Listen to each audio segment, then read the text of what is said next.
যারা হায়ার স্টাডির জন্য সন্তানদেরকে বিদেশে পাঠাতে চাচ্ছেন সেই সকল গার্ডিয়ানদের উদ্দেশ্যে আমার এই ভিডিও। ফার্স্ট অফ অল, আপনি যখন আপনার সন্তানকে বিদেশে পাঠাতে চাচ্ছেন, আপনাদের প্ল্যানিং কি থাকে যে আপনার সন্তান ওখানে গিয়ে অবশ্যই পড়াশোনা শেষ করবে এবং পড়াশোনা শেষ করার পর একটা উচ্চতর ডিগ্রি নেবে এবং চাইলে সেই দেশে সেটেল হওয়া তার প্ল্যানিংটা থাকবে।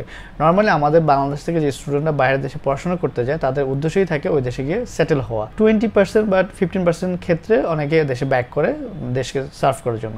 বাট যারা এই যে 80% বা 85% যারা ওখানে সেটেল হওয়ার জন্য যায় বা সেটেল হতে চায় হায়ার স্টাডি করে, তাদের ম্যাক্সিমাম ক্ষেত্রে দেখা যাচ্ছে অনেক সময় ড্রপ আউট হয়ে যায় বিভিন্ন কারণে। কারণগুলো কি কি? একটা হচ্ছে যে আপনি যে স্টাডি পারপাস যাচ্ছেন সেইখানে যে টিউশন ফিটা আপনাকে এফোর্ড করা লাগবে সেটা হয়তো আপনি টাইম মতো এফোর্ড করতে পারছেন না।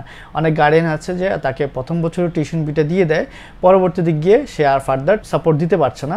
বিকজ আপনি যদি একটা ভালো first world country US, Canada, Australia, New Zealand, UK এসব দেশে পড়াশোনা করতে চান, সেক্ষেত্রে অবশ্যই আপনাকে প্রতি বছর 20 থেকে 25 লক্ষ টাকা গুনতে হবে। তো এই যে একটা হিউজ একটা অ্যামাউন্ট টাকা, এটা কিন্তু আপনার পক্ষে অনেক সময় বের করা ডিফিকাল্ট হয়ে যায়।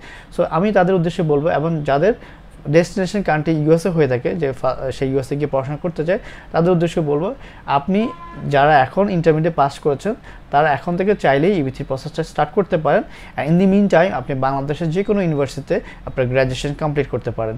গ্র্যাজুয়েশন কমপ্লিট করতে করতে আপনি EB3 প্রসেসটা কমপ্লিট হয়ে যাবে। আপনি হায়ার স্টাডি করার জন্য, মাস্টার্সের জন্য কিন্তু আপনি গ্রিন কার্ডটা নিয়ে কিন্তু গিয়ে করতে পারছেন উইথ মিনিমাম একটা টিউশন ফি দিয়ে, যেহেতু আপনি একজন গ্রিন কার্ড হোল্ডার হচ্ছেন।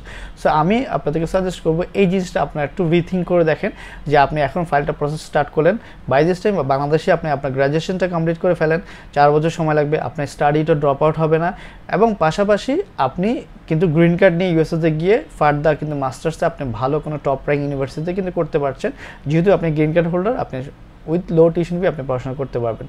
এটা কিন্তু যদি চিন্তা করেন, আমি মনে করি এটা একটা ভালো ডিসিশন হবে আপনার এবং আপনার ফিউচারের জন্য।